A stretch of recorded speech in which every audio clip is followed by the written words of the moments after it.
All of the build-up to Elsweyr has been about dragons, but while they fizzle out in a disappointment, there's still an abundance of great new things to see and do in the Elder Scrolls Online's latest expansion.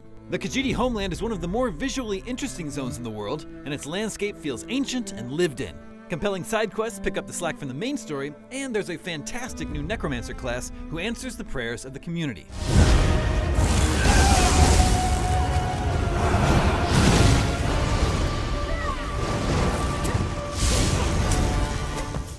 First, the bad news. Elsweyr's main quest feels unfocused.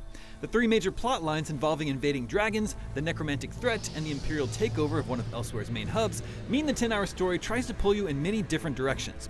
As a result, the dragons don't feel like the all-consuming threat they should, but rather more like window dressing. Sure, they do feature heavily in the main storyline, and you can hunt down and kill their world boss versions, which are essentially the same as the dark anchors that have been around since ESO's launch.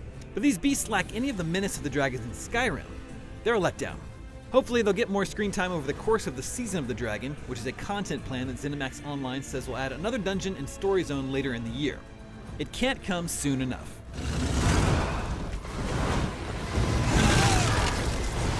However, Elsweyr itself is a joy to explore.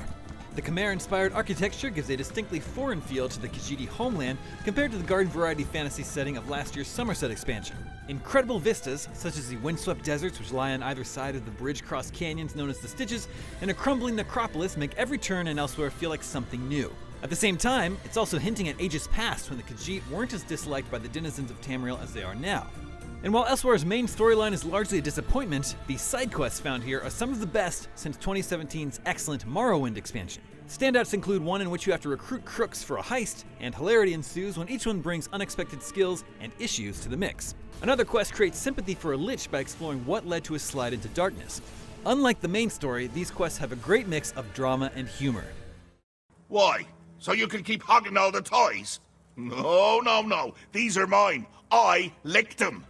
The crown jewel of the Elsweyr expansion, though, is the fantastic new Necromancer class, which is one of the best classes in any MMO. These characters are incredibly versatile because many of their skills work regardless of whether you focus on magicka or stamina, and that means it'll work in any playstyle: tank, damage, or healer.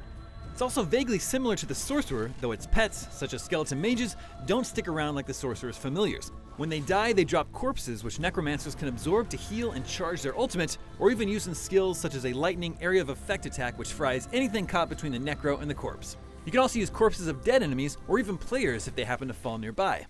All of this demands heightened situational awareness, and that was enough to keep things engaging throughout the 30 or so hours it took to complete all of Elsweyr's content, aside from the new raid-like trial. Having to monitor both the regular magicka resource pool and corpses left behind helps the Necromancer feel more like a real class instead of a memorized rotation, though accidentally using a corpse skill near a settlement can have some unintended consequences. Elsweyr is a worthy successor to last year's Summerset chapter, even though the main quests don't live up to the hype.